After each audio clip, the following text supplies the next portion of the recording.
Sri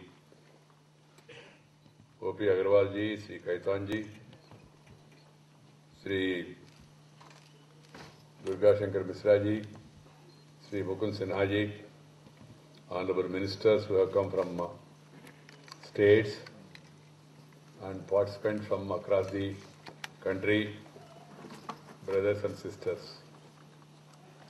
I'm extremely happy to inaugurate this conference, 4-day conference, and also inaugurate the exhibition. I'm sorry I'm not able to spend much time because the parliament is going on. Normally parliament functions to discuss and debate. But sometimes parliament functions without discussion and debate. People want discussion, and we accept discussion, they say no. I don't know why. That's of course politics. I don't want to dwell on that. I have to go back. The country is eagerly looking to politicians, political parties, governments and the states and center, for only one thing: development.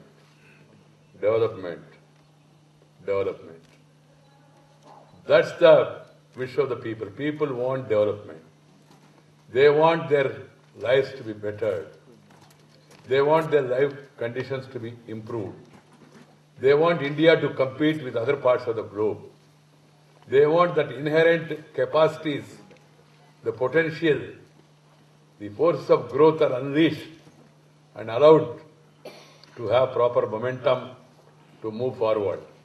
That is the wish of the people. So all political parties, politicians at any level, they should remember this.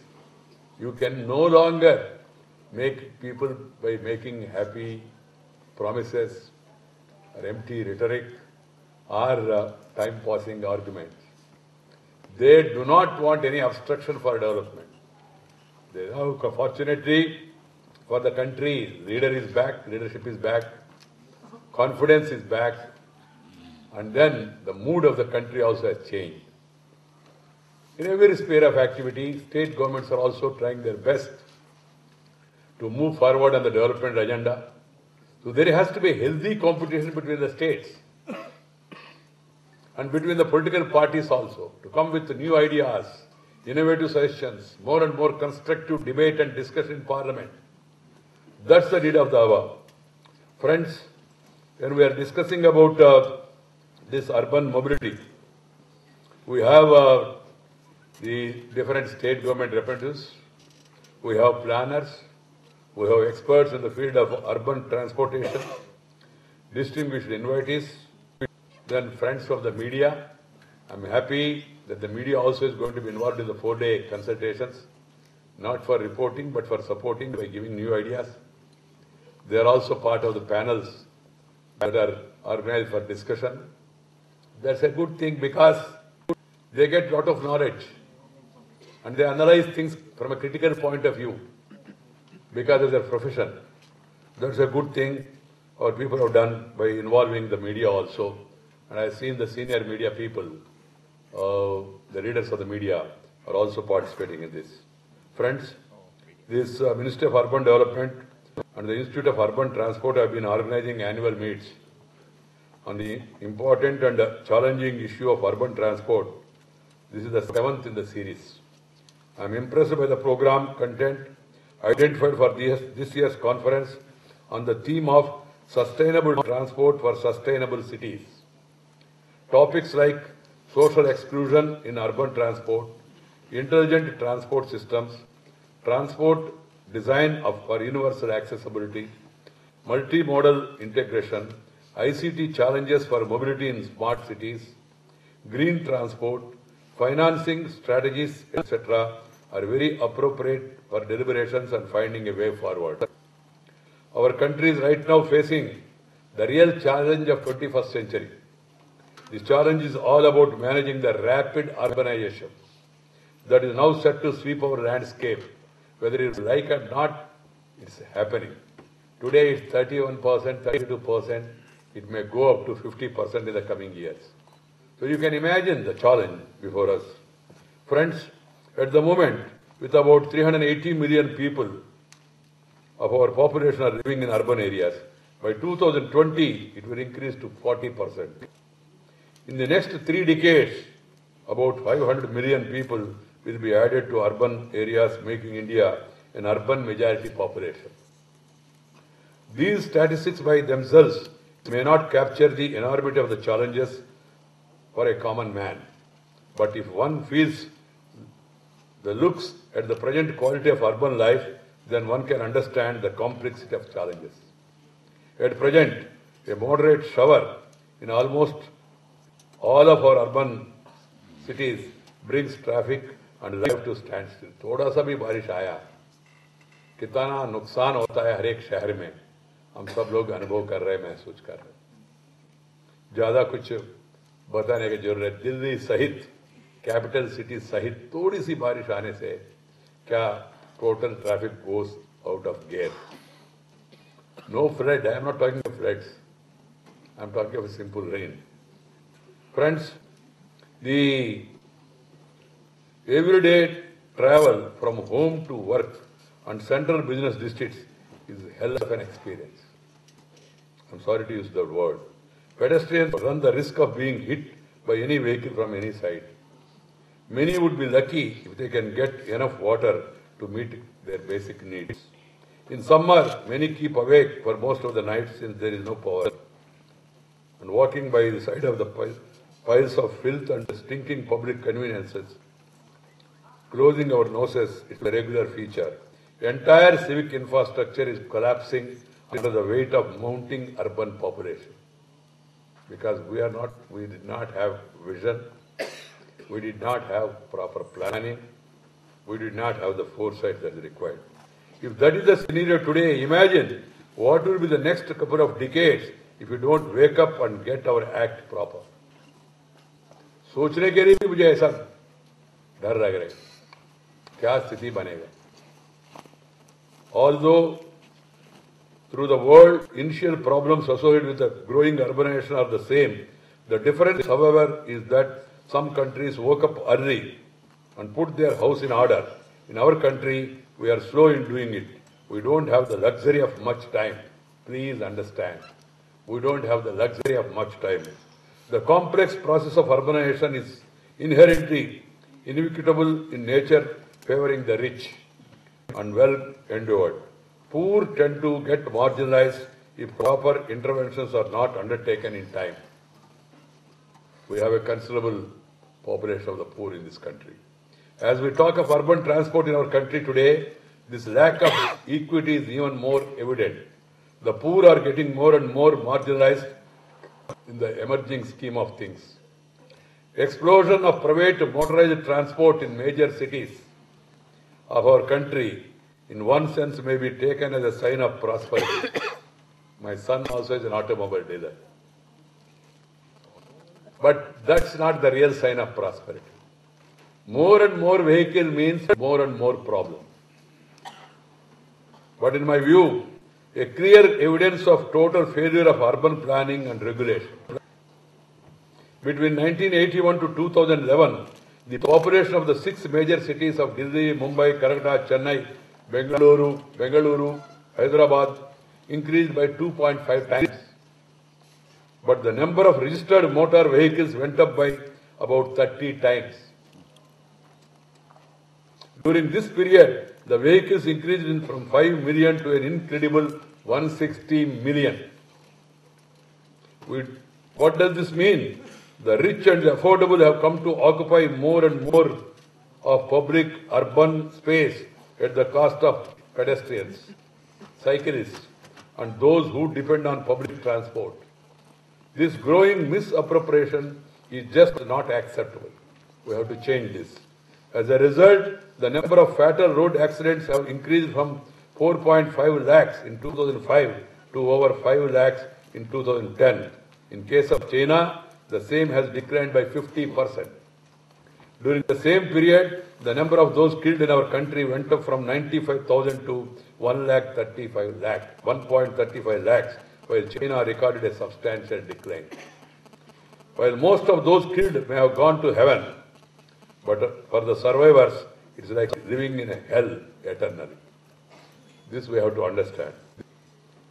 Friends, obviously we need to do something before it's too late. Before it's too late. So we have to plan for our future. Availability of quality physical infrastructure is very critical for better quality of urban life. Of this, transport infrastructure is even more important. Going and adding available road network will not suffice to redress the problem. This will only help the affordable and rich even more, as we witness today.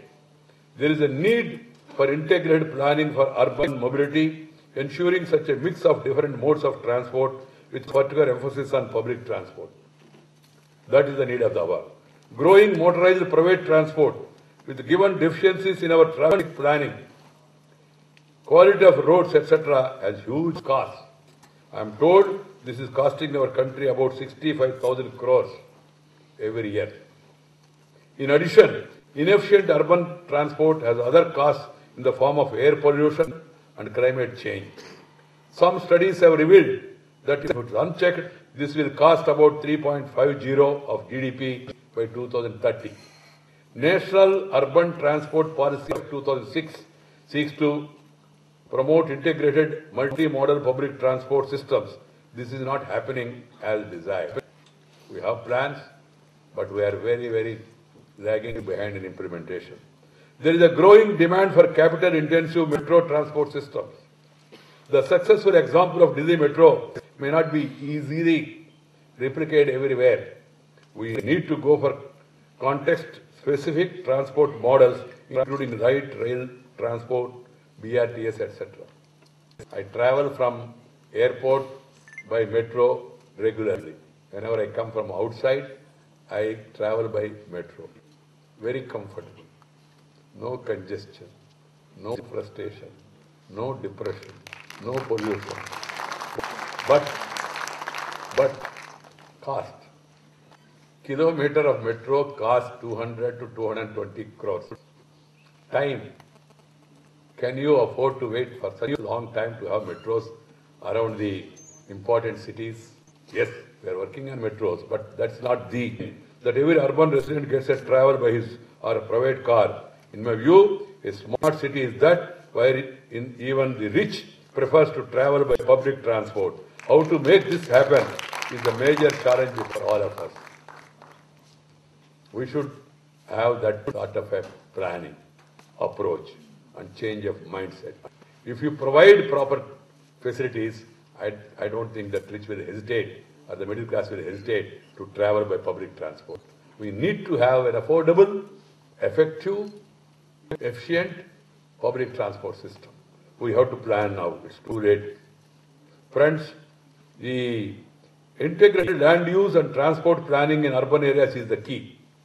This should ensure reduce the need for travel, create high demand for public transport system, promote walking and cycling, and minimize adverse environmental impacts. Walking, cycling, there is no scope now. Most of us stopped walking. We are only talking. And death is knocking at our doors because the health is going. Because there is no physical activity at all. At home, our lifestyle has changed. We get up, we don't even open the door. Through bell, you can open the door. Somebody knocks also, you need not go. It can be opened automatically. And then telephone rings, you need not go to telephone. Telephone is coming to you. And you can put it in your ear. And then you have cell phones. Then you have dining tables. There is no need to even sit down. You can sit, stand, half stand, and then eat. You need not go to wash your hand, then you have a finger bowl. Finger bowl. Even while taking bath also, you need not go to bathroom. Bathroom is there inside. To fetch the water, you need not bend. Water is coming on you. and your head shower. I don't know, in the coming days there may be robots coming to wash and brush your body also. Too much mechanization in our regular life is adversely affecting our health. And there is no place even to walk. That's another problem. One is we are not leaving any place for pedestrians. We are not having cycle tracks because the space, congestion. So, and we are not able to expand our cities in a proper manner. We should think in terms of having satellite towns, create all the facilities there so that we can decongest. You need to have education, you need to have health, you need to have entertainment. You need to have economic activity so that people can move. Otherwise, why people are coming to Delhi and Calcutta? Living in Calcutta is a big hell, but still people go because opportunities are available. So you have to think in larger public interest and longer public interest, and then plan your urban planning, your city planning, and your transport planning, intelligent planning is the need of the hour. So friends, going by the experience of smart cities of the world, I do feel that there is a need for some effective measures like congestion tax. But don't be afraid, I am not going to impose any congestion tax, nor I can. Because without creating the public transport available, you cannot go for congestion tax. You have to create enough opportunities, create awareness among the people, and then you can think. There are roads in Singapore. I've been there recently, a number of times I've been there. If you go to certain areas, automatically it will be charged, automatic, because of that electronic this thing. And certain areas, see life in Connaught Place, what is happening? There is no parking place at all. People are forced to park it on the road. So we have to have a serious thinking about urban planning. And then the other day I met Prime Minister of Singapore and former Prime Minister also. They were discussing, they were trying to make inquisitive inquiries about Swachha Singapore, because we started Swachha Bharat Abhiyan. They said ours is a fine city. Fines. F-I-N-E-S. Because of the fines, it is a fine city. In India, you know, we have less civic sense. But because the leaders are showing the way, they don't follow the rules. Yadha Raja Tada Praja. If the overhead tank is leaking, you can't find fault with the tap. And even if you change a gold tap, aluminum tap, steel tap, still you will not get good water because the overhead tank has to be repaired. So the leaders and the rulers and the planners, they must set good examples. And then you can persuade the people to follow the law. But one day, I can tell you, in the near future, we may have to think in terms of congestion tax. We may have to think of condemning the vehicles beyond a particular period, 10 years or 8 years or 12 years, whatever it is. We have to think about that. We may also have to think about additional tax for the second vehicle. Now it has become a fashion in a family to have 2 vehicles, 2 cars, 3 cars.